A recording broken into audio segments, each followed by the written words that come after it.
सफ़र में धूप तो होगी, जो चल सको तो चलो। सभी है भीड़ में, तुम भी निकल सको तो चलो।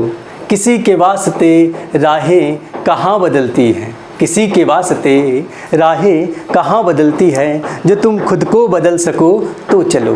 हेलो एंड नमस्कार। मालवी एकेडमी के ऑनलाइन लर्निंग प्लेटफॉर्म पे आप सभी का स्वागत है। तो कैसे हैं आप सभी लोग? सभी लोग अच्छे हैं, बढ़िया हैं। तो आइए किया जाए इस सेशन के सबसे पहली क्लास का शुभारंभ। तो सभी को राधे राधे, सभी को हर हर महादेव।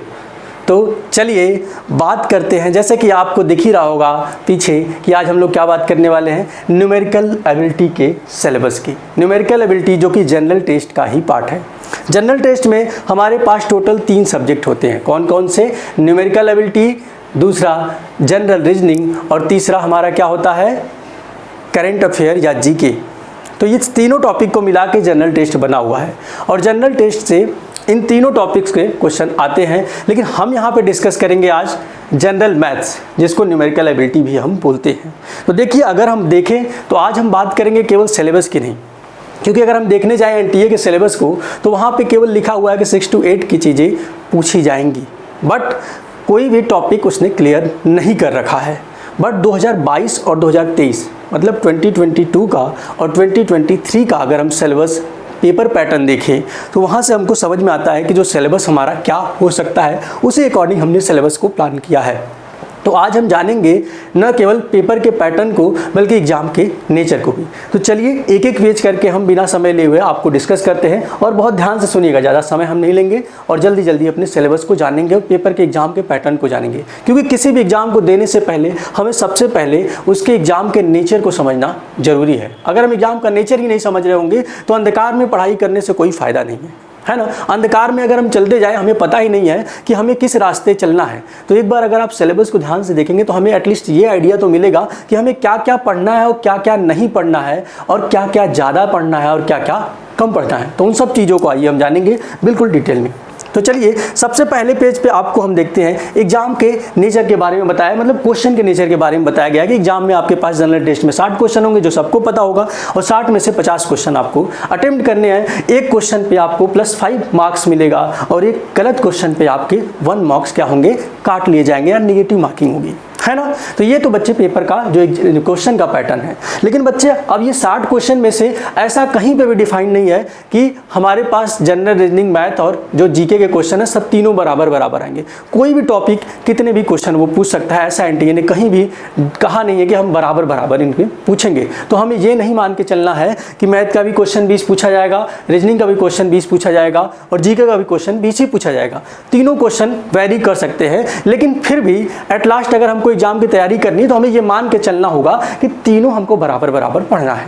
तो चलिए अब हम बात करते हैं न्यूमेरिकल एबिलिटी मतलब जनरल मैथ्स में कैसे पेपर का पैटर्न रहा और क्या हमारे 2022 से 23 में क्या चेंजेस देखने को मिली और 2024 में और क्या चेंजेस हो सकती हैं, है ना। तो आइए देखते हैं एक एक करके सारी चीज़ों को।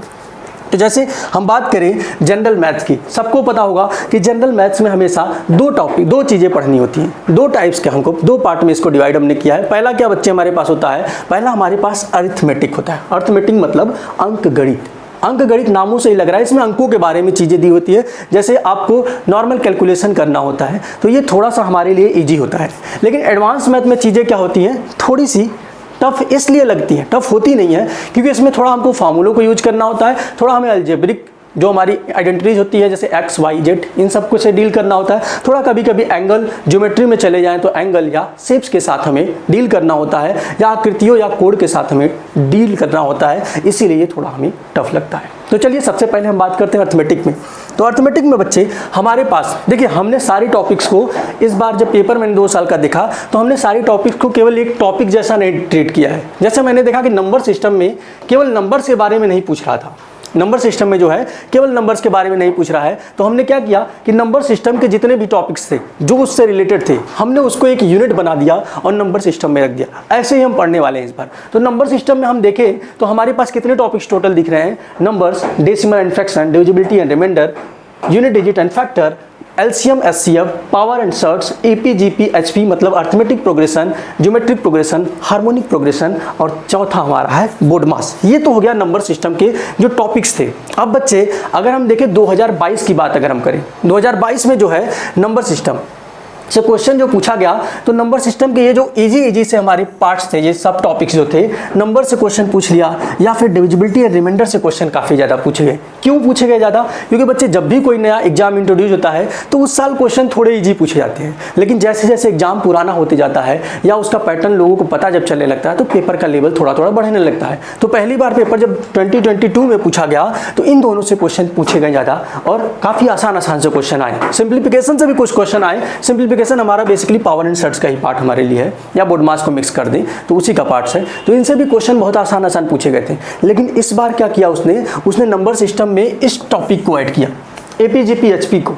APGP HP जो कि हमारे 6 to 8 में नहीं पढ़ाया जाता है ना। ये थोड़ा सा हमारा एडवांस लेवल का टॉपिक है, लेकिन इसको इस बार इसने बढ़िया से पूछा। मतलब बढ़िया से पूछने का मतलब कि हर शिफ्ट में अगर आपके पास मैं बोलूं कि 47 से 48 शिफ्ट अगर हो रहा है जीटी मैथ का, तो उसमें हर शिफ्ट में ये क्वेश्चन देखने को मिले APGP HP। तो क्या हुआ कि बच्चों ने जो पढ़ के गए थे सर कि डिविजिबिलिटी, रिमाइंडर, LCM SCF से नॉर्मल से क्वेश्चन पूछ लेगा, लेकिन इस बार ऐसा नहीं हुआ। इस बार उसने एडवांस टॉपिक्स को उठाया, नंबर सिस्टम के भी एडवांस टॉपिक को। और दूसरा पावर एंड सर्ट से भी क्वेश्चन पूछा। इस बार के नंबर सिस्टम में पावर एंड सर्ट से क्वेश्चन पूछा, लेकिन सिंप्लीफिकेशन के नॉर्मल क्वेश्चंस नहीं, इसको अलजेब्रा के फार्मूले से यूज कर लिया। जैसे AQ + BQ का फार्मूला, उसको पावर एंड सर्ट्स में मिक्स करके उसने पूछ दिया। तो मतलब नंबर सिस्टम और अलजेब्रा को मिक्स करके उसने क्वेश्चन पूछ लिया। तो इस बार जो है पेपर का पैटर्न थोड़ा सा उसने एडवांस कर दिया, जिसकी वजह से बच्चों को पेपर टफ लगने लगा। क्योंकि उनको जो नॉर्मल क्वेश्चन पिछली बार का एक्सपेक्ट करके वो गए थे कि सर पिछली बार क्वेश्चन जब आसान था तो इस बार भी तो थोड़ा ही टफ होगा, लेकिन उसने क्या किया कि चैप्टर कुछ अलग नहीं पूछा, लेकिन इन्हीं में से नंबर सिस्टम के ही पैटर्न में से, नंबर सिस्टम के टॉपिक में से जो सब टॉपिक उठाए वो थोड़े से एडवांस लेवल को उठा लिए। इसलिए हमको इस बार का पेपर टफ लग रहा था। तो हम देखें तो इस बार जब उसने चेंज किया तो APGP को लाया और पावर एंड सर्ट्स को सिंप्लीफिकेशन में लाया। तो हम ये कह सकते हैं सर कि इस बार जो इस टॉपिक को देखते हुए कि वो नंबर सिस्टम में क्या किया है कि थोड़ा सा जो पिछली बार इजी टॉपिक्स वो टारगेट कर रहा था, इस बार क्या किया उसने 23 में उसको वो थोड़े से अप वाले या लेवल अप कर दिया टॉपिक्स का। टॉपिक्स मतलब हार्ड टॉपिक्स जो हमने नहीं पढ़े होते, हार्ड कोई टॉपिक नहीं होता है, जो हमने नहीं पढ़े होते हैं उस टॉपिक से उसने क्वेश्चन पूछा। अब बच्चे आते हैं हमारे पास अगला टॉपिक। तो ये हमारा नंबर सिस्टम का टोटल सिलेबस रहने वाला है। हम इसी को ऐसे ही सारे टॉपिक्स को, सब टॉपिक्स को एक साथ पढ़ रहे होंगे इस साल 2024 में। तो ये था बच्चे, इसमें सबसे इंपॉर्टेंट टॉपिक कौन सा हो जाता है इस बार? APGP और पावर एंड सर्ट्स। अगला बच्चे चलते हैं हमारे पास टॉपिक क्या है हमारे पास? अगला हमारे पास है परसेंटेज बच्चे। अब परसेंटेज हम केवल अकेले पढ़ते हैं, जब भी परसेंटेज टॉपिक आता है तो हम परसेंटेज एक टॉपिक अलग सा लेके पढ़ लेते हैं, फिर अलग अलग टॉपिक। लेकिन इस बार हमने क्या किया कि हमने देखा कि परसेंटेज से रिलेटेड क्वेश्चन, तो अगर आप भी देखते हैं, अगर आप सोचते होंगे तो परसेंटेज से रिलेटेड क्या होगा, प्रॉफिट एंड लॉस भी क्या होता है, परसेंटेज का ही तो पार्ट होता है। अगर मैं परसेंटेज में कहूँ कोई नंबर इंक्रीज किया जा रहा है, डिक्रीज किया जा रहा है, तो वही चीज़ तो प्रॉफिट एंड लॉस में भी होता है। कोई नंबर क्या किया जाता है, इंक्रीज, कोई किसी चीज़ को थोड़ा महंगे दाम पे बेचता है, कोई किसी सस्ते दाम पे बेचता है। तो दाम को बढ़ाना मतलब इंक्रीज, रेट को बढ़ाना मतलब इंक्रीज, और रेट को कम दाम पे बेचना मतलब डिक्रीज। तो हम कह सकते हैं कि परसेंटेज के जो टॉपिक्स थे बच्चे वो क्या हुए, जो इन तीनों टॉपिक्स को हमने परसेंटेज से रिलेट कर दिया, परसेंटेज, SI CI और प्रॉफिट एंड लॉस। तो इन तीनों टॉपिक को हम एक साथ पढ़ रहे होंगे। और सबसे बड़ी बात कि अब हम जान लेते हैं सर इसमें इंपॉर्टेंट टॉपिक कौन सा है परसेंटेज में। तो बच्चे सबसे इंपॉर्टेंट टॉपिक है पार्टनरशिप। क्यों? इस बार का 2023 का पार्टनरशिप सबसे इंपॉर्टेंट टॉपिक इसलिए था क्योंकि इससे क्वेश्चन हर शिफ्ट में पूछे गए। और दूसरी बात इंपॉर्टेंट इसलिए हो जाता है सर क्योंकि हर शिफ्ट में क्वेश्चन तो SI और CI से भी पूछा गया था, तो पार्टनरशिप ही क्यों इंपॉर्टेंट हुआ? क्योंकि बच्चे पार्टनरशिप जो है ना बहुत आसान क्वेश्चन होता है, बहुत ही ईजी टॉपिक है। तो ईजी टॉपिक हमारे लिए थोड़ा सा आसान हो जाता है, तो हम उसको ज़्यादा जल्दी कर सकते हैं। तो ये ज़्यादा इंपॉर्टेंट टॉपिक है क्योंकि यहाँ से हम स्कोर करने के चांसेस हमारे ज़्यादा है। लेकिन SI CI से क्वेश्चन जो पूछा, सिंपल इंटरेस्ट कंपाउंड इंटरेस्ट से जो क्वेश्चन पूछा, उसमें क्या हुआ कि उसने पहले क्या था, जब 2022 में क्वेश्चन पूछा तो उसने क्या था कि एनुअल रेट वाले क्वेश्चन पूछे कि 2 साल में साधारण ब्याज कितना होगा, 2 साल में कंपाउंड इंटरेस्ट कितना होगा, मतलब चक्रवृद्धि ब्याज कितनी होगी, ये सब क्वेश्चन पूछा। लेकिन इस बार क्या हुआ कि उसने क्या किया कि एनुअल रेट देकर मंथली में कन्वर्ट करके पूछा कि अगर बताइए कि एनुअल रेट 10% है तो बताइए कि छमाही के हिसाब से 1.5 साल में कितना हो जाएगा उसका कंपाउंड इंटरेस्ट। छमाही मतलब कि 6 मंथ के रेट के हिसाब से, है ना। तो उसने एनुअल को मंथली में कन्वर्ट करके, क्वार्टरली कन्वर्ट करके उससे क्वेश्चन पूछा, जो कि थोड़ा बच्चों को टफ हो गया, थोड़ा सा उसने क्या किया, ट्विस्ट कर दिया। तो हम कह सकते हैं कि अब एनटीए जो है बच्चे आपके धीरे धीरे सीयूईटी के लेवल से उठ के उसने क्या एसएससी का पैटर्न फॉलो कर लिया है। तो जो एसएससी के क्वेश्चन पूछे जाते हैं वही धीरे धीरे अब एनटीए सीयूईटी में भी ला रहा है। तो हम कह सकते हैं कि लेवल क्या हो रहा है, धीरे धीरे अप हो रहा है। अगला टॉपिक हमारे पास क्या रहने वाला है, आप लोग ये मत सोचिए कि हम ऐसे बता रहे हैं तो वो क्वेश्चन नहीं आए होंगे। अभी मैं आपको क्वेश्चन के सैंपल भी दिखाऊंगा कि हाँ सही में ऐसे क्वेश्चन आए थे, है ना। तो बिल्कुल आपको ये ध्यान से सुनना है। अगला टॉपिक हमारे पास है ratio and proportion. Ratio and proportion भी अब हम अकेले ही पढ़ते थे हमेशा। रेशियो एंड प्रोपोर्शन एक अलग टॉपिक पढ़ते थे, एज एक अलग टॉपिक पढ़ते हैं, और मिक्सचर एलिगेशन अलग टॉपिक पढ़ते हैं। तो इन तीनों टॉपिक को हमने क्या किया, जब हमने देखा कि सारे क्वेश्चन ये था रेशियो एंड प्रोपोर्शन का यूज एज में किया है, मिक्सचर एंड एलिगेशन का यूज तो आपको पता ही है कि रेशियो एंड प्रोपोर्शन में होता है। तो इन तीनों टॉपिक को हमने एक साथ ले लिया, एक साथ एक यूनिट में रख लिया। अब इन तीनों टॉपिक को हम एक साथ पढ़ रहे होंगे। क्यों? क्योंकि इन तीनों टॉपिक के क्वेश्चन सिमिलर हैं, एक दूसरे से क्या है, जुड़े हुए हैं। तो इनको अलग अलग पढ़ने से अच्छा हम एक ही साथ पढ़े, जिससे हमें टॉपिक भी इजी लगेगा और हमारे लिए क्या होगा, पढ़ना भी आसान होगा। और ये सबसे आसान टॉपिकों में से एक है, क्योंकि अगर हम देखें तो एनटीए का दोनों साल 2022 और 2023 दोनों में सबसे फेवरेट टॉपिक कौन सा था, एज वाले क्वेश्चन थे। और एज वाले क्वेश्चन महा ही आसान होते हैं। मतलब कहें हम कि सबसे इजीएस्ट टॉपिक कोई होता है तो एज का क्वेश्चन होता है, जिसमें अगर बच्चा ना भी पढ़ा हो तो मम्मी पापा बेटे का एज दिया होगा या भाई बहन पिताजी माताजी का एज दिया होगा, उनसे क्वेश्चन पूछेगा, बहुत ही इजी क्वेश्चन आएंगे। तो ये सबसे इंपॉर्टेंट टॉपिक हो जाता है आपके लिए। अब देखिए आपको यहीं पे इंपॉर्टेंट टॉपिक ऐसे चूज करना है कि इंपॉर्टेंट टॉपिक कैसे है बच्चे, क्योंकि इसमें ज़्यादा हमें एफर्ट नहीं लगाना है, लेकिन इससे नंबर हमको मिलने वाले हैं। तो ये इंपॉर्टेंट टॉपिक हुआ या नहीं। ऐसे ही रेशियो एंड प्रोपोर्शन में मिक्सचर एलिगेशन की अगर हम बात करें तो बहुत मिनिमल क्वेश्चन पूछे गए, एक दो क्वेश्चन, ज़्यादा क्वेश्चन नहीं पूछे गए। रेशियो एंड प्रोपोर्शन से क्वेश्चन तो पूछा ही गया, सबको पता है। रेशियो एंड प्रोपोर्शन से नॉर्मल क्वेश्चन भी पूछे गए। तो हम कह सकते हैं कि इन दोनों टॉपिक्स, तीनों टॉपिक्स को मिला के 2 क्वेश्चन तो पर शिफ्ट पूछा ही गया, 2 क्वेश्चन तो हर शिफ्ट में आए। तो ये टॉपिक काफ़ी अच्छा भी है और इजी भी है। तो इस टॉपिक को आपको क्या करना है, अब देखिए जो मैं टॉपिक इजी बता रहा हूँ आप भी इसको नोट करेंगे। नोट मतलब कि आप ये कहेंगे सर कि हम भी इसको माइंड में रखेंगे या कहीं कॉपी पे लिख लेंगे कि ये इजी टॉपिक्स में थे, हम इन पे थोड़ा ज़्यादा एफर्ट लगा के ज़्यादा स्कोर कर सकते हैं। टफ टॉपिक पे हमको और ज़्यादा एफर्ट लगाना होगा, लेकिन वहाँ पे श्योरिटी नहीं होती नंबर लाने की, है ना। तो टफ टॉपिक को हम करेंगे ही, लेकिन इन टॉपिक जो इजी टॉपिक्स हैं इनको पहले 100% श्योर कर लेंगे। इसलिए मैं इजी और टफ वाले को आपको बताते हुए चल रहा हूँ। अब बच्चे अगला टॉपिक हमारे पास रहेगा time and work. Time and work भी काफ़ी इजी टॉपिक्स है, इसमें ज़्यादा चीज़ें आपको एग्जामिनर घुमा नहीं सकता, एग्जामिनर ज़्यादा घुमा के आपसे नहीं पूछ सकता है। तो टाइम एंड वर्क में हमने इसको भी 3 सब टॉपिक्स में डिवाइड किया। पहले time and work, pipe and system, work and wages. इन्हीं तीनों से क्वेश्चन पूछे जाने आपको और इन्हीं तीनों को हमको पढ़ना है। लेकिन इस बार टाइम एंड वर्क में क्या हुआ कि एक सब टॉपिक्स इसने ऐड किया, इसी वर्क एंड वेजेस का ही सब टॉपिक्स हम उसको बोल सकते हैं। जैसे क्या हुआ कि फूड कंजप्शन वाले क्वेश्चन। फूड कंजप्शन क्या होता है बच्चे, ये कैसा क्वेश्चन आया सर। जैसे मैं बोलूँ बच्चे कि कोई फैमिली है जिसमें क्या है 25 मेंबर है ना, कोई फैमिली है 25 मेंबर है जिनके पास क्या है खाने का अमाउंट, मतलब उनके पास खाने के लिए 1 मंथ के राशन है या 1 मंथ का उनके पास क्या है बच्चे टोटल फूड अवेलेबल है। अब बच्चे क्या हो कि 25 में से अगर 15 फैमिली वाले घूमने कहीं चले जाएं 10 दिन बाद, तो 20 दिनों का खाना उनका तो बच जाएगा ना। तो जो बचे हुए मेंबर्स हैं, 25 में से 15 चले गए तो बचे हुए मेंबर्स तो 10 ही रहे ना। तो बचे हुए 10 मेंबर्स उस 25 मेंबर के खाने को कितने दिन में और एक्स्ट्रा यूज करके ख़त्म कर पाएंगे। तो ऐसे क्वेश्चन इस बार हर शिफ्ट में लगभग पूछा गया, जो कि काफ़ी इजी टॉपिक था, जो काफ़ी इजी था, आसान था, आप कर लेंगे। तो एक नया इसमें ऐड हुआ है ना। तो बाकी इससे अगर हम बात करें तो इससे भी अगर आप ध्यान देंगे तो क्वेश्चन का जो अमाउंट था या क्वेश्चन पूछे गए, तो बच्चे हम कह सकते हैं कि 1 से 2 क्वेश्चन पूछे गए हर शिफ्ट में, है ना। अभी मैं दिखाऊंगा भी आपको डाटा कि हाँ पूछे गए थे या नहीं पूछे गए थे, है ना। चलिए अब अगले टॉपिक पे देखते हैं। अगला टॉपिक क्या है हमारे पास। अगला टॉपिक हमारे पास है बहुत ही most important topic, speed time distance. अब स्पीड टाइम डिस्टेंस इंपॉर्टेंट इसलिए है कि यह किसी भी एग्जाम में पूछता है, केवल सीयूईटी नहीं। सीयूईटी के 2022 का अगर हम देखें तो उसमें ये सबसे फेवरेट टॉपिक में से एक था। 2022 में इससे हर शिफ्ट में 3 से 4 क्वेश्चन पूछा था, लेकिन 2023 में ऐसा नहीं हुआ।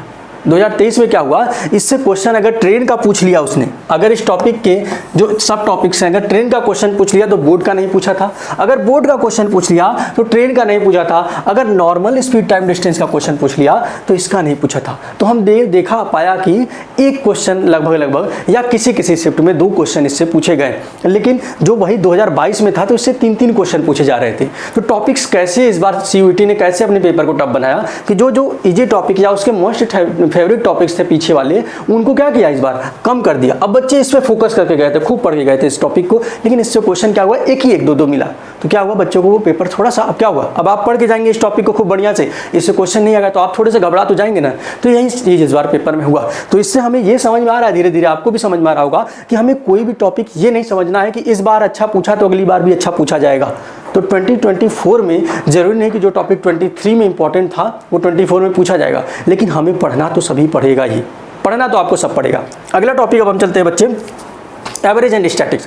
अब आप कहेंगे सर एवरेज स्टैटिक्स दोनों को एक साथ क्यों रखा गया, क्योंकि बच्चे स्टैटिक्स जो है एक अलग टॉपिक है, एवरेज जो है अलग टॉपिक है, लेकिन इस बार जब हम पढ़ रहे होंगे तो इन दोनों को एक साथ पढ़ रहे होंगे। क्यों, क्योंकि एवरेज मतलब बच्चे औसत, मतलब कि एक जनरलाइज करना चीज़ों को। जैसे मैं कहूँ कि 10 लोगों के पास 100 रुपये हैं, 100 रुपये, एक लोग के पास, आप 5 दोस्त हैं, एक के पास 50 रुपये, के पास 40 रुपये, के पास 20 रुपये, के पास 10 रुपये है।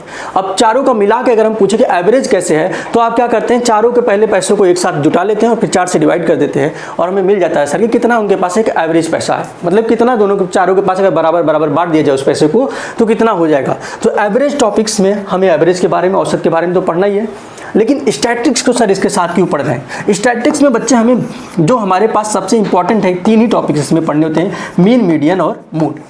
मीन, मीडियन और मोड की हम बात करें बच्चे, तो मीन, मीडियन और मोड में अगर हम देखें, ये मीन जो होता है, मीन मतलब माध्य। अगर माध्य की हम बात करें, माध्य, माध्यिका और बहुलक, तो माध्य जो हमारा होता है बिल्कुल एवरेज जैसा होता है। जैसे एवरेज हम निकालते हैं वैसे ही माध्य भी निकालते हैं। आपको 10 आंकड़े या 10 डेटा दिए होंगे, उन्हीं से आप क्या निकाल रहे होंगे, मीन निकाल रहे होंगे या माध्य निकाल रहे होंगे। तो इसीलिए हम इन सारे टॉपिक्स को एक साथ कर लेंगे, क्योंकि एक जैसे हैं तो एक ही साथ इनको पढ़ लेंगे और जल्दी हो जाएगा और हमें भूलेंगे भी नई चीज़ें, है ना। नई नई चीज़ें क्यों पढ़ना जब एक ही जैसी चीज़ें हैं। तो अगला टॉपिक हमारे पास, अब बच्चे एक और इम्पॉर्टेंट चीज़, 2022 में देखिए ये टॉपिक जो था, इससे जिस शिफ्ट में क्वेश्चन पूछा गया स्टैटिक्स से, सांख्यिकी से, जिस चैप्टर में, जिस टॉपिक, जिस पेपर में पूछा गया क्वेश्चन, उससे 3 क्वेश्चन पूछे गए। लेकिन 2023 में क्या हुआ, एनटीए ने यही काम किया। 2023 में ये 2022 का मोस्ट फेवरेट टॉपिक था, इसको क्या किया उसने, किसी शिफ्ट में बस पूछा, वो भी एक क्वेश्चन पूछा। जहाँ 3 क्वेश्चन पूछा जा रहा था, वहाँ पे किसी शिफ्ट में, हर शिफ्ट में नहीं, किसी नॉर्मल 1-2 शिफ्ट, 4 शिफ्ट, 5 शिफ्ट में एक क्वेश्चन पूछ दिया। अब बच्चा इसको भी खूब बढ़िया से तैयार करके गया था, उसको क्वेश्चन नहीं मिला, घबरा गया और पैनिक हो गया, एग्जाम में पैनिक हो गया। अब बच्चे आपको इस बार इसी चीज़ के लिए प्रिपेयर होना है कि जो टॉपिक्स हम सोच के जाएंगे, जरूरी नहीं कि एग्जामिनर वही पूछे, तो ऐसा नहीं कि पैनिक हो जाना। आप सारा टॉपिक पढ़ के जाएंगे तो जो आपको मिलेगा वो पढ़ेंगे। हाँ, जो टॉपिक थोड़े इस बार ज़्यादा पूछा है उसको थोड़ा अच्छे से पढ़ के जरूर जाएंगे, क्योंकि हो सकता है कि अगली साल पूछ दें, लेकिन जैसे पिछले बार हुआ, अगर वैसा करेगा तो नहीं पूछने वाला है। तो ये इसका पैटर्न चल रहा है। अगला बच्चे हमारा टॉपिक है, अब इनसे अगर देखें इस बार, तो इस बार 1 से 2 क्वेश्चन इनका भी एवरेज था। एवरेज से तो 1 क्वेश्चन हर शिफ्ट में पूछ ही रहा था, लेकिन इससे जरूरी नहीं था कि पूछ रहा है या नहीं पूछ रहा है, तो इससे मिला के 2 क्वेश्चन लगभग पूछे जा रहे थे। अगला टॉपिक हमारे पास, अब अगला टॉपिक हमारी अर्थमेटिक को हम कवर कर चुके हैं, कितने हमारे सिलेबस का पार्ट है अर्थमेटिक में। अब आते हैं एडवांस मैथ में। एडवांस मैथ में बच्चे हम सबसे पहले टॉपिक की बात करें, अलजेब्रा। अब एडवांस मैथ में आपका डर चालू होगा, क्योंकि मैथ से आप लोग ऑलरेडी डरते हैं, बहुत ज़्यादा डरने की जरूरत नहीं है। अब एडवांस मैथ में आ गया हमारा क्या, अलजेब्रा। अलजेब्रा में बात करेंगे बच्चे हम बीजगणित। अलजेब्रा मतलब बीजगणित, बीजगणित मतलब जहाँ पे हम XYZ, मतलब कि हम अलजेब्रिक आइडेंटिटीज से क्या कर रहे होते हैं, डील कर रहे होते हैं। तो अलजेब्रा में हमारे पास 3 टॉपिक्स होते हैं, पॉलिनोमियल, बहुपद, फार्मूला होते हैं कुछ हमारे, जैसे आपने पढ़ा होगा बचपन में a+b का होल स्क्वायर, ऐसे छोटे छोटे फार्मूले आपने पढ़े होंगे ना। तो ये सब फार्मूलों पे क्वेश्चन। और फिर क्या हुआ, क्वाड्रेटिक इक्वेशन, मतलब बच्चे क्वाड्रेटिक इक्वेशन अगर हम बात करें तो ये एक स्टैंडर्ड फॉर्म होता है हमारा, ax² + bx + c = 0। तो क्वाड्रेटिक इक्वेशन से भी क्वेश्चन पूछे जाते हैं। लेकिन अलजेब्रा जहां हम देखें 2022 में इससे क्वेश्चन देखने को मिले थे, लेकिन 2023 में अगर मैं कहूं कि सबसे कम इंटरेस्टेड था एनटीए किसी टॉपिक में, तो वो था अलजेब्रा। इतना बड़ा टॉपिक अलजेब्रा है, लेकिन इससे क्वेश्चन किसी शिफ्ट में पूछे ही नहीं गए, और कभी कभी 1-2 शिफ्ट में पूछे भी गए तो एक क्वेश्चन या 2 क्वेश्चन तो दिखाई नहीं मुझे कहीं, एक क्वेश्चन पूछे गए। तो बच्चे अलजेब्रा से क्वेश्चन का हाल जो था बहुत ही बुरा था, जबकि बहुत ही इंपॉर्टेंट टॉपिक में से एक है, लेकिन इस बार एनटीए ने नहीं पूछा। तो हो सकता है कि इस बार नहीं पूछा है तो अगली बार ये उसका फेवरेट टॉपिक हो सकता है या नहीं, क्योंकि पिछली बार जो 2022 में फेवरेट नहीं था वो 2023 में फेवरेट था, तो इस बार हो सकता है ये 2024 में फेवरेट हो जाए। तो ये टॉपिक में से हमें तीनों टॉपिक्स को पढ़ने हैं और तीनों टॉपिक्स को हम पढ़ेंगे। अगला बच्चे हमारे पास क्या टॉपिक रहने वाला है, अगला टॉपिक्स हमारे पास है ज्योमेट्री, ज्यामिति। अब बच्चे इस टॉपिक को हम कह ही नहीं सकते कि 2022 में इससे क्वेश्चन नहीं पूछा था, 2022 में भी पूछा था इससे क्वेश्चन और 2023 में भी पूछा, लेकिन 2023 में और ज़्यादा पूछा। और इसीलिए क्या हुआ, आधे के आधे बच्चों की पेपर वाली जो ज्योमेट्री थी पूरी की पूरी खराब हो गई, क्योंकि ज्योमेट्री देख के आधे जो बच्चे होते हैं, क्योंकि आप में से ज़्यादातर लोग आर्ट्स बैकग्राउंड से होते हैं, साइंस बैकग्राउंड से भी जो लोग होते हैं उनकी 10th में ज्योमेट्री उतनी अच्छी नहीं होती है। बहुत ही जो एक्स्ट्रा ऑर्डिनरी बच्चे होते हैं या जो बहुत ही अच्छे बच्चे होते हैं मैथ में, वही ज्योमेट्री अच्छे से पढ़ते हैं। तो एवरेज बच्चे ज्योमेट्री से बस क्या करते हैं, एग्जाम पास होने के लिए पढ़ लेते हैं। तो ज्योमेट्री को इस बार उसने खूब अच्छे से पूछ लिया। अब खूब अच्छे से पूछ लिया मतलब क्या, 7 से 8 क्वेश्चन केवल इन्हीं टॉपिकों में से पूछा। अब इन टॉपिकों में से बच्चे 7 से 8 क्वेश्चन पूछ लिया, इसका मतलब अगर एक शिफ्ट में 20 क्वेश्चन पूछा गया तो 8 क्वेश्चन तो ज्योमेट्री से केवल पूछ लिया। अभी ट्रिग्नोमेट्री और एडवांस मैथ के और सारे टॉपिक बचे हुए हैं, तो हम कह सकते हैं सर मेजर टॉपिक्स तो यही कवर कर रहा है, ज्योमेट्री आपका। तो ज्योमेट्री बहुत ही इंपॉर्टेंट टॉपिक है, और ज्योमेट्री जो आप लोगों को टफ लगता है, टफ है नहीं। इसमें चीज़ें क्या होती हैं, फार्मूला बेस होती हैं। आपको थोड़े बहुत रूल्स याद करने होंगे, थोड़े फार्मूले याद करने होंगे, आप आसानी से क्वेश्चन कर रहे होंगे, जो हम इस बार पढ़ेंगे। और इस बार हमारे सिलेबस में जो पार्ट होने वाला है हमारे कोर्स में, हमने सबसे ज़्यादा टाइम जो दिया है किसी टॉपिक को, तो वो ज्योमेट्री को ही दिया है, क्योंकि हमको भी पता है कि इस टॉपिक से बच्चे डरते हैं। तो इस टॉपिक को हमको धीरे धीरे और बहुत ही आराम से पढ़ाना है, इसलिए हमने इसके लिए सबसे ज़्यादा टाइम, अपने जो प्लानर है हमारा पूरा सिलेबस, पूरा कोर्स का प्लानर है, उसमें सबसे ज़्यादा लेक्चर अगर किसी पे हमने दिया है तो वो है हमारा ज्योमेट्री। और क्यों ना दे भाई, क्योंकि ज्योमेट्री से हमें पता है कि 2022 का भी एक फेवरेट टॉपिक था, 2023 का भी है, और ऑटोमेटिकली ये 2024 में भी पूछेगा, क्योंकि एक ही तो ऐसा टॉपिक है जहाँ पे बच्चों का क्या होता है, थोड़ा सा डर लगता है। तो 2024 भी हमारा क्या होगा, बहुत ही इंपॉर्टेंट टॉपिक रहने वाला है ज्योमेट्री 2024 में, है ना। अब ज्योमेट्री में चीज़ें बच्चे क्या चेंज हुई इस बार चेंज ये हुई कि पहली बार जब पूछा था ज्योमेट्री में, तो लाइन्स एंड एंगल से नॉर्मल क्वेश्चन पूछ लिया, कि जैसे लाइन्स एंगल्स के नॉर्मल जैसे हम पूछ लें कि अल्टरनेट एंगल पे क्वेश्चन पूछ लिया, या फिर हम करेस्पॉन्डेंस एंगल मतलब संगत कोण, एकांतर कोण, इन पे छोटे छोटे क्वेश्चन पूछ लिए। लेकिन इस बार क्या हुआ, ट्रायंगल से क्वेश्चन पिछली बार पूछा 2022 में, तो एरिया से रिलेटेड क्वेश्चन पूछ दिया कि बता दीजिए इक्विलैटरल ट्रायंगल का एरिया क्या होगा, या फिर आइसोसेलेस ट्रायंगल का, मतलब कि हमारे जो ट्रायंगल्स होते हैं उनके फॉर्मूले केवल एरिया के आप याद रखिए, क्वेश्चन कर लीजिए। लेकिन इस बार क्या हुआ बच्चे कि ट्रायंगल के थ्योरम्स भी उसने पूछा, सर्कल के उसने थ्योरम्स भी पूछे। थ्योरम्स मतलब प्रमेय, जो आप 9th-10th में प्रमेय सॉल्व करते थे और प्रूव करते थे, उस पर क्वेश्चन पूछे। पॉलीगन से भी क्वेश्चन पूछा। पिछली बार पॉलीगन्स मतलब पॉलीगन्स में तो ट्रायंगल्स क्वाड्रिलेटरल सारे आ जाते हैं, लेकिन क्या हुआ कि पॉलीगन्स पे पिछली बार जो था ऐसे क्वेश्चन पूछा था कि ऑक्टागन है तो उसमें कितनी भुजाएं होती हैं या कितने उसमें साइड्स होते हैं। लेकिन इस बार वो नहीं पूछा, इस बार पूछा इंटरनल एंगल का सम क्या होता है, एक्सटर्नल एंगल का सम क्या होता है। ये सब अच्छे अच्छे क्वेश्चन पूछे, तो हम कह सकते हैं सर इसको काफ़ी अच्छे से पूछा। मेंसुरेशन 2D एंड 3D की बात करें हम, तो इसमें भी काफ़ी एरिया या वॉल्यूम इस सब की बातें करते हैं किसी भी शेप की, इसमें भी काफ़ी अच्छे क्वेश्चन पूछे। इनको ज़्यादा डिटेल में हम क्लास में डिस्कस करेंगे। हम ये मानेंगे सर कि ये बहुत ही इंपॉर्टेंट टॉपिक्स था इस बार में, 2022 में भी, 2023 में भी, और ये CUET का 2024 का भी सबसे इंपॉर्टेंट टॉपिक रहने वाला है। ये आप नोट करके रख लीजिए। एक नया टॉपिक इस बार बच्चे हमको देखने को मिला जो कि काफ़ी बच्चों को पैनिक कर दिया, कोऑर्डिनेट ज्योमेट्री, निर्देशांक ज्यामिति। निर्देशांक ज्यामिति बच्चे अगर हम बात करें तो अच्छे से अगर कोई पढ़ता है तो 11-12 में ही पढ़ता है, 11th या 12th की क्लास में ही पढ़ता है। लेकिन इस बार इसको उसने इंट्रोड्यूस तो किया, लेकिन आसान आसान क्वेश्चन पूछे। जैसे मैं कह दूं कि 2 पॉइंट्स आपको दे दे कि ये 2 पॉइंट है, x1 y1 इसका कोऑर्डिनेट दे दे और इसका दे दीजिए मान लीजिए x2 y2, है ना बच्चे। तो ऐसे अगर कोऑर्डिनेट्स दे दे बच्चे, तो इन कोऑर्डिनेट्स के बीच का क्या दे कि इस दोनों पॉइंट्स के बीच का डिस्टेंस फाइंड आउट कर लीजिए, या इन दोनों पॉइंट्स के बीच का मिड पॉइंट बता दीजिए। तो ऐसे छोटे छोटे फॉर्मूले पे क्वेश्चन पूछे इस बार। लेकिन ये टॉपिक हो सकता है अगली बार, इस बार इंट्रोड्यूस हुआ तो अगली बार एडवांस लेवल पे पूछे। तो ये एक नया टॉपिक इस बार ऐड हुआ था, है ना। तो कुछ नए टॉपिक्स भी NTA ऐड कर रहा है। इसीलिए मैंने बोला कि NTA धीरे धीरे SSC का पैटर्न फॉलो कर रहा है। वो NTA नहीं रह गया है, वो SSC MTS SSC CGL SSC CHSL वाले सिलेबस को उठा के CUET से बच्चों से पूछ रहा है। तो बच्चे अब हम उसको तो कुछ कह नहीं सकते, क्योंकि हम NTA को कुछ नहीं कह सकते। हम केवल क्या कर सकते हैं, हम चीज़ों को पढ़ सकते हैं। हमें प्रिपेयर रहना होगा कि अगली बार वो क्या पूछ सकता है। अगला बच्चे हमारे पास टॉपिक है ट्रिग्नोमेट्री। ये एडवांस मैथ का सबसे आसान टॉपिक रहेगा आपके लिए, और आसान क्वेश्चन इस बार भी पूछे गए थे और पिछली बार भी पूछे गए थे। बस इस बार क्या अंतर हुआ, पिछली बार केवल हाइट एंड डिस्टेंस से क्वेश्चन पूछे गए, लेकिन इस बार क्या हुआ बच्चे, ट्रिग्नोमेट्रिक रेशियो भी उसने इंट्रोड्यूस किया, इससे भी क्वेश्चन पूछे। तो आसान से क्वेश्चन थे। तो इन दोनों से अगर हम देखें बच्चे, तो 1-2 क्वेश्चन हर शिफ्ट में देखने को मिले, 1 से 2 क्वेश्चन, लेकिन काफ़ी ईजी क्वेश्चन थे। तो एडवांस मैथ का ये सबसे ईजी टॉपिक है जिसको हम टारगेट कर सकते हैं। तो ये भी आपका एक ईजी टॉपिक है, इसको भी आप एफर्ट लगा के टारगेट कर सकते हैं 100% स्कोर करने के लिए, है ना। अगला हमारे पास टॉपिक क्या रहेगा बच्चे, probability, the most important topic of 2024 in advance math. अगर हम बात करें बच्चे कि एडवांस मैथ में प्रोबेबिलिटी प्रायिकता जो था, हर शिफ्ट में एक क्वेश्चन पूछा गया और बिल्कुल आसान से क्वेश्चन पूछे गए, बिल्कुल आसान से क्वेश्चन पूछे गए। लेकिन जब लास्ट के कुछ शिफ्ट बचे तो प्रोबेबिलिटी में उसने एक और टॉपिक इंट्रोड्यूस कर दिया, permutation and combination. Permutation and combination जो कि पिछली बार 2022 में नहीं पूछा गया था, इस बार पूछ लिया गया। अब ये परमुटेशन एंड कॉम्बिनेशन क्या होता है, तो आपने कभी कभी ऐसा कुछ पढ़ा था क्या, एनसीआर या एनपीआर करके ऐसा कुछ पढ़ा था फॉर्मूला? अगर नहीं पढ़ा था तो हम पढ़ाएंगे। इसका मतलब होता है बच्चे फैक्टोरियल वेक्टोरियल आपने कभी पढ़ा था क्या, क्रम गुणित, क्रमचय संचय, ऐसे कुछ चीज़ें आपने पढ़ी थी?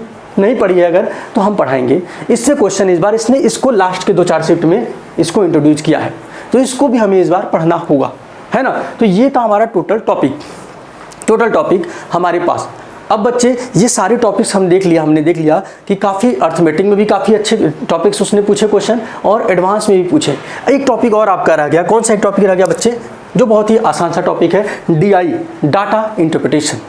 डेटा इंटरप्रिटेशन में बच्चे हमसे क्वेश्चन क्या पूछेगा, क्वेश्चन हमसे पूछा जाता है बच्चे अगर 3 टॉपिक्स को मिला लें, कौन कौन से topics, percentage, ratio and average, इन तीनों टॉपिक्स को मिला के अगर वो तीनों टॉपिक किसी बच्चे का स्ट्रांग है तो वो डेटा इंटरप्रिटेशन क्वेश्चन कर लेगा। कैसे कर लेगा बच्चे, अब मुझे दे देगा कि जून में अगर किसी कंपनी ने 2000 करोड़ कमाए और अगस्त में उसी कंपनी ने 3000 करोड़ कमाए, तो बताओ बच्चे जून से अगस्त में कितना ज़्यादा कमाया, तो आप कहोगे सर 1000 करोड़ ज़्यादा कमाया। लेकिन हो सकता है वो ये ना पूछ के आपसे पूछ दे कि इन दोनों का परसेंटेज बता दीजिए कितना परसेंट ज़्यादा कमाया, या पूछ सकता है बच्चे कि 4 कंपनियां ये 1000 करोड़ कमाती है, 500 करोड़ कमाती है, तो बताइए कि इनका एवरेज कितना इनकम है ना। तो ऐसे क्वेश्चन इसमें पूछे जाते हैं, जो कि आप केवल 3 टॉपिक्स को स्ट्रॉन्ग करें तो हो जाएगा। कौन कौन सा, एवरेज, रेशियो और आपका क्या, परसेंटेज। इसमें सबसे इंपॉर्टेंट कौन सा हो जाता है बच्चे आपका डेटा इंटरप्रिटेशन में। डेटा इंटरप्रिटेशन में आप अगर बात करें तो हमारे पास 4 टॉपिक्स पढ़ने होंगे। एक बार ग्राफ होता है, दूसरा पाई चार्ट होगा, तीसरा लाइन चार्ट होगा। एक एक करके देख लेते हैं। ये पाई चार्ट है, पाई चार्ट सबसे इंपॉर्टेंट है, मोस्ट इंपॉर्टेंट है, इसी से इस बार क्वेश्चन पूछा गया। क्यों इससे पूछा जाता है बच्चे क्वेश्चन, हालांकि इस बार ऐसे क्वेश्चन नहीं पूछेगा जो टफ हो, लेकिन इसमें क्या होता है कि सेंट्रल एंगल भी पूछ सकता है आपसे, और इनके आपस के जो हमारे 4-5 कंपनियों का वो देके डेटा, उनके क्या निकाल सकता है, परसेंटेज भी आपसे पूछ सकता है। तो ये काफ़ी अच्छा टॉपिक हो जाता है हमारे डेटा इंटरप्रिटेशन में। तो पाई चार्ट ये सबसे इंपॉर्टेंट है। अगला हमारे पास और कौन सा चार्ट होता है, लाइन चार्ट होता है, और एक होता है हमारे पास टेबुलर चार्ट। तो इन सारी चीज़ों के बारे में हम डिस्कस करेंगे जब क्लासेज में आएंगे तब। ये हमारा पूरा का पूरा सिलेबस हो गया मैथ का, जनरल मैथ में, अर्थमेटिक का भी, एडवांस मैथ का भी। तो आपने देखा होगा कि कम से कम 40 टॉपिक्स तो रहे ही होंगे, जिसको हमने एक एक में मर्ज करके कम टॉपिक जरूर किया है, लेकिन टाइम तो उतना ही लेने वाला है। और आप देख सकते हैं सर कि हम सिलेबस को ये नहीं कह सकते सर कि कम है, काफ़ी ज़्यादा है, काफ़ी ज़्यादा। मतलब अगर आप 6 महीने भी पढ़ें अच्छे से तो भी आप मैथ अच्छे से शायद सीख पाएँ। तो इसलिए हम लोगों ने इस बार सेशन को काफ़ी पहले इसीलिए स्टार्ट किया है कि हम पूरे के पूरे सिलेबस को काफ़ी अच्छे से समझ सकें। क्योंकि अब हमारा CUT वो नहीं रह गया कि हम छोटा मोटा क्वेश्चन करके कर लें। अब हमको पूरा का पूरा SSC वाला मैथ फॉलो करना ही होगा, तभी हम इसको कर सकते हैं। ये ऐसा इसलिए हम बता रहे हैं, आपको डराने के लिए नहीं, क्योंकि आप प्रिपेयर हो जाइए। क्योंकि अगर आप ये सोच रहे हैं अगर कि हम हल्का फुल्का पढ़ के निकाल लेंगे, तो बच्चे ये भ्रम में मत रहिए, इससे निकलना पड़ेगा आपको। अब आते हैं बच्चे, आपको मैंने बोला था ना कि क्वेश्चन जैसे मैं बोल रहा हूँ कि कौन कौन से टॉपिक से कितने आए, तो ऐसे ही नहीं बोल रहा हूँ मैंने। सारे देखिए आपके पास करीबन 15 शिफ्ट के डाटा हमारे पास हैं, 15 शिफ्ट के डाटा हैं। और आप देख सकते हैं कि 15 शिफ्ट में अगर हम देखें एक टॉपिक उठाते हैं नंबर सिस्टम को, तो कहीं देखेंगे 22 को 4 क्वेश्चन पूछा, तो इसी को देखिए कि 22 मई को शिफ्ट 3 में 3 क्वेश्चन पूछा, और वहीं 14 जून को देखें तो 0 क्वेश्चन, एक भी क्वेश्चन नहीं नंबर सिस्टम से पूछा। तो हम ये देख सकते हैं सर कि हर शिफ्ट के हर टॉपिक के साथ वही हाल है कि किसी शिफ्ट में आप देख सकते हैं पूरा डाटा, हम यहाँ पे पूरा डाटा आपको नहीं डिस्कस करने वाले हैं। आप देखेंगे कि किसी डेट में कोई क्वेश्चन 3 क्वेश्चन पूछ रहा है तो कोई 0, एक भी नहीं पूछा। तो हम ये थोड़ी ना कह सकते हैं सर कि ये 0 क्वेश्चन पूछा तो हम ये नहीं पढ़ेंगे। हो सकता है आप इस वाले शिफ्ट में, इस वाले दिन आपका पेपर रहा होता है जिसमें 2 क्वेश्चन पूछा है, या हो सकता है आपका इस वाले शिफ्ट में परसेंटेज में, जब पहले शिफ्ट में आपका क्वेश्चन रहा होता जिससे 4 क्वेश्चन पूछा था, इसमें किसी का रहा हो जिसमें 0 क्वेश्चन पूछा हो, तो आप कैसे कंफर्म हो सकते हैं कि हमारा सर इसी शिफ्ट में इसी दिन पड़ेगा? नहीं ना। तो हमें सारी चीज़ें पढ़नी होंगी। अब आते हैं बच्चे, सबसे पहला कन्फ्यूजन आपका ये दूर कर देते हैं कि जो आपने बोला कि सर मैथ, बहुत से बच्चों का ये प्रॉब्लम था कि सर मैथ से काफ़ी क्वेश्चन पूछे जा रहे हैं। ऐसा कुछ नहीं था, मैथ से मैक्स टू मैक्स अगर क्वेश्चन किसी शिफ्ट में पूछा गया है तो वो 23 ही था, और मिनिमम क्वेश्चन बच्चे 17। नहीं तो हम देखें तो एवरेज क्वेश्चन देखें तो 20 ही क्वेश्चन पूछ रहा है, किसी में 2 कम 2 ज़्यादा।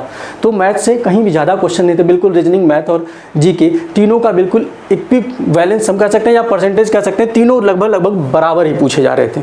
कहीं किसी में ज़्यादा पूछ दिया तो अगले दिन उसको कम पूछ दिया, यही हुआ 2-4 क्वेश्चन का। ऐसा नहीं कि 20 है तो 30 क्वेश्चन पूछ दिया या 35 क्वेश्चन पूछ दिया, ठीक है। तो ये आपका पेपर का हो गया सर कि क्वेश्चन कितने पूछे जा रहे हैं। तो अब तक हमको लगता है कि हमने पूरा चीज़ें समझ लिया होगा। अब आपको ज़्यादा कुछ इसमें प्रॉब्लम नहीं होने वाली, आपने सिलेबस भी पूरा देख लिया और क्या हमारा प्लान रहने वाला है वो भी हमने जान लिया। 2022 में कैसे क्वेश्चन पूछे, 2023 में कैसे पूछे और 2024 में कैसे क्वेश्चन पूछे जाने की संभावना है या प्रोबेबिलिटी है, वो भी हमने देख लिया।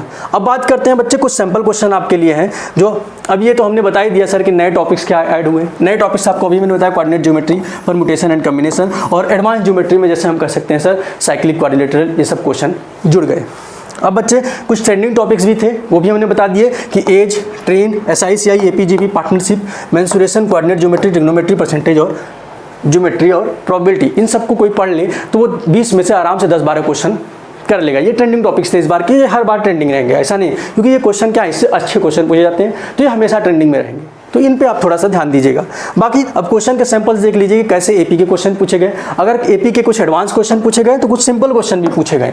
अगर आप ऐसे हर टॉपिक में देखने जाएं तो बच्चे ट्रिग्नोमेट्री का आसान क्वेश्चन भी पूछा गया, ज्योमेट्री का भी आप ये प्रोबेबिलिटी का आसान क्वेश्चन भी पूछा गया और यहाँ पार्टनरशिप तो ज्योमेट्री का कुछ टफ क्वेश्चन भी पूछा गया। तो ऐसे हर टॉपिक से कुछ टफ भी पूछे गए, कुछ एडवांस भी पूछे गए और कुछ आसान भी पूछे गए। तो हर टाइप के क्वेश्चन पूछे गए। आप पूरे क्वेश्चन देख लीजिएगा एक बार।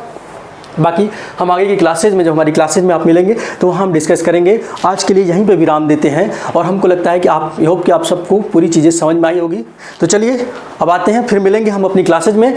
तब तक के लिए आप सभी लोग अपना अपना ख्याल रखिए और पढ़ते रहिए।